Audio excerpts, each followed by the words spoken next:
Hi, it's Corrine. Thanks so much for stopping by. Today I am making some DIY home decor pieces. I actually end up making two of them. I started out with something that I wanted something for my closet. I have a dresser in my closet and I wanted something to go on top of it. So I decided to do this. I'm using a 12 by 12 craft wood frame that I purchased from Walmart in their craft department. Super affordable. And I love this kind of distressed white wood color. So again, the frame, it states that it's a 12 by 12. The inside is more like 10 and a half, maybe a little bit larger. So I'm just measuring it. I'm using a piece of digital printable paper.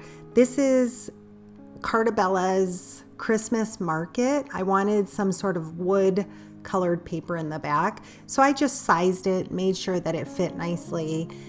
And to adhere it down, I'm using some Beacon Fabri-Tac. I love this glue. I've used this glue probably, I don't know, 10 years. It kind of reminds me of like a cold, hot glue, but once it's adhered down, it's not moving anywhere. That you can get pretty much anywhere, but I always purchase mine from Walmart. So I'm just setting that in. I'm using my brayer to really press it down, using my bone folder to make sure I've gotten into all the corners.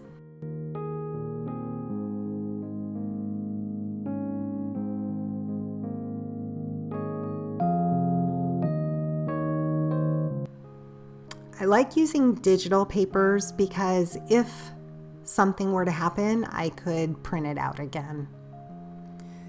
The printer I use is a wide format printer. It's Epson 8550.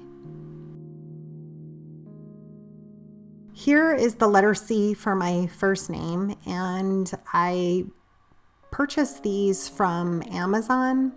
Walmart had some, but I didn't like the font quite as much. I wanted just a simple font, and so I actually purchased two of them to glue together just to give it a little bit of thickness to it. I'm also going to use this paper by Cartabella, Floral.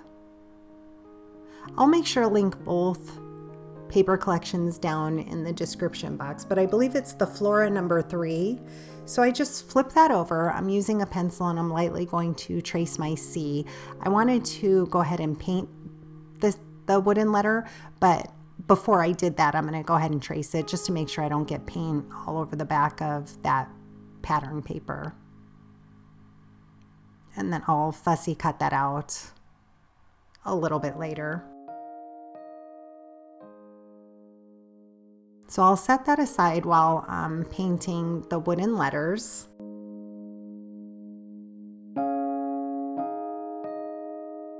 Here I'm just using some acrylic paint from Walmart as well, just some white apple paint, I believe is the brand is Apple. And I love working on a glass workstation for this reason. It's so easy to clean up, pour my paint directly on it. It's not so great when making videos because I have a ring light right above me, which lends a lot of light, which I like, but it leaves a pretty bad glare. So I may have to look into getting some sort of filter, light filter at some point. So I'm just going around all the edges, mostly just focusing right on the outside edge and the inside edge, because that's where you would tend to see any exposed wood. And I'll do this to both pieces. I do give them both 2 coats, letting them dry in between each coat.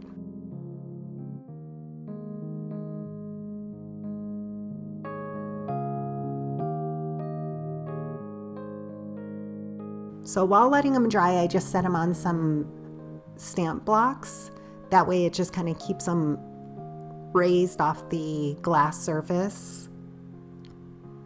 And those are super easy to clean too, being that I get paint on them. I just take them to my sink and wash them.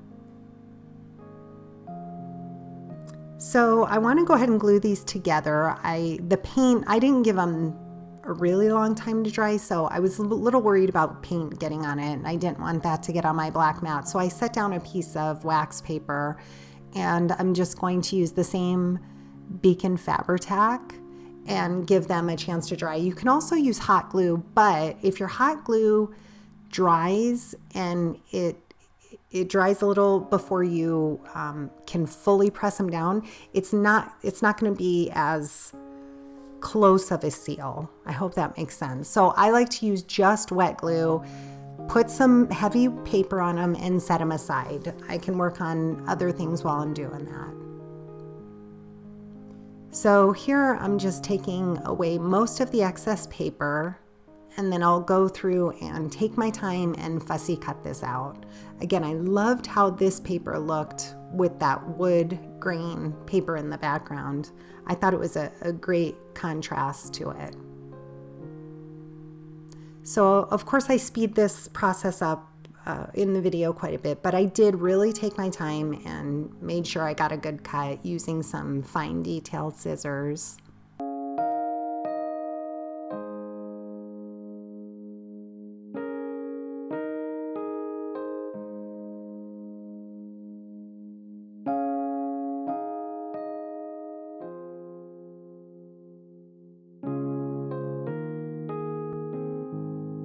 If you wanted to, you could go around the edges of that paper and maybe distress it a little bit with some distress ink, but I like the clean look of it. So I'm gonna go ahead and using the same glue, just adhere it straight down.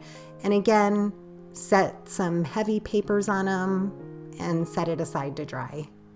I believe I let this dry overnight, actually. You don't need to do that, but I just got busy working on something else in the house, so I just let this dry and came back to it the next day.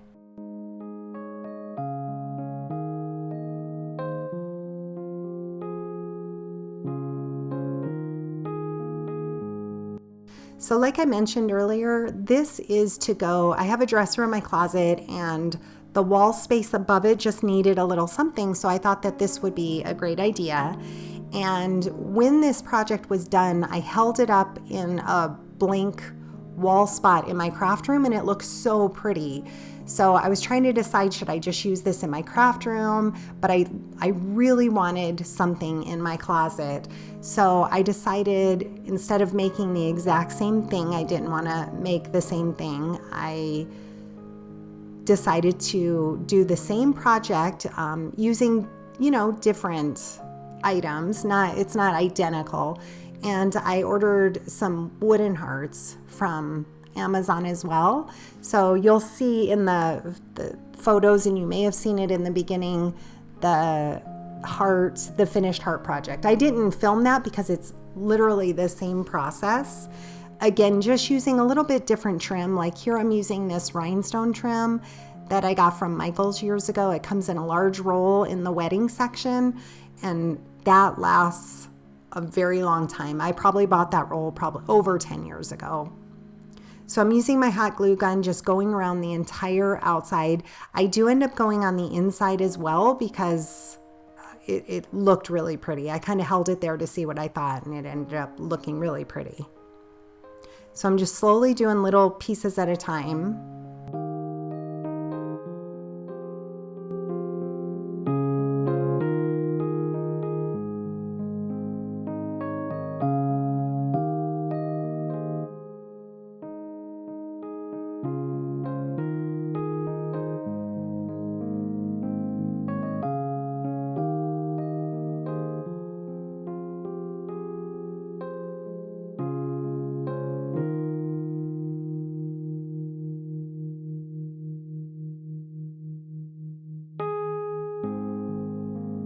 Here I'm heating up my heat gun and going over it because it just kind of gets rid of any of those glue strings. If you don't like working with hot glue for that reason, it's a perfect way to get rid of all those hot glue strings. I'll do that for this trim too, because I end up getting quite a bit of hot glue strings here too. So I'm trying to decide if I want to go around the edges with some floral trim that I got from Wild Orchid Crafts, or if I wanted to use the same rhinestone trim. And as you can see here, I decided I wanted to use this flower trim, just so it wasn't too matchy to the letter C.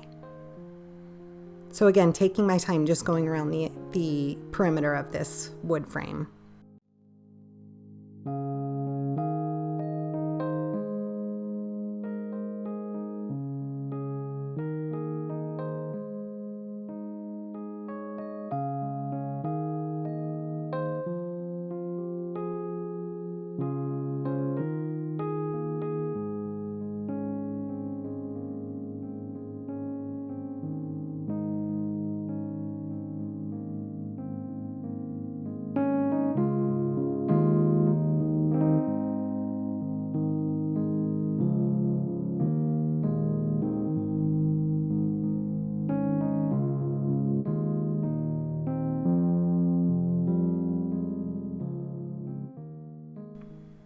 So using the same glue, I'm going to adhere down the wooden piece. It is a little bit inset because of that frame, so I do place some blocks on it just so I can raise it up and place some heavy papers on it to let it sit.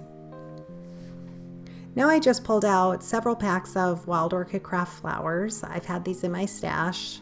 I love adding these to a project, and I just pulled out several colors that I thought went well with the paper collection.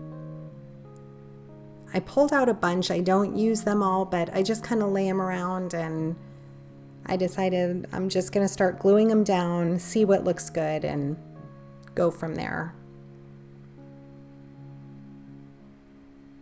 They have these little stems on them, so I like to cut the stems off and leave maybe about maybe an inch or two of stem, and I'll use my paper piercer to curl up that stem.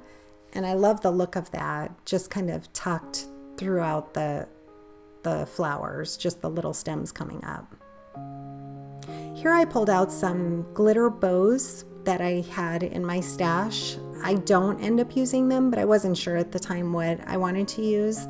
I also pulled out some silver glitter hearts, die cuts. Same, I did not use them, but I wasn't sure at the time. So I'm just going through using my hot glue gun. I like to use the hot glue because it instantly dries, and this way I can just kind of tuck my flowers and go on from there.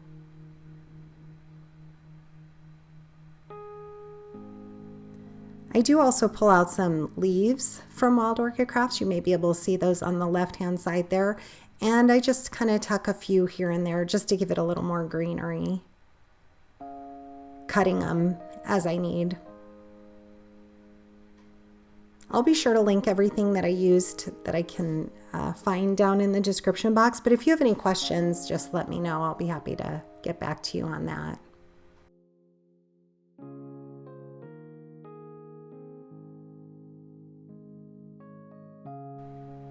I do show what the finished projects look like in both my craft room and closet.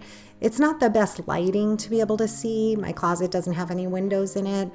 But here it is in my craft room. It was perfect for that little wall. It goes very well with the color of my craft room. I was super happy with how that turned out. And as far as the one in my closet, like I had mentioned, I just wanted something for above that dresser, and it just needed to be something fairly small, and I wanted something feminine. And I was super happy with how that turned out as well.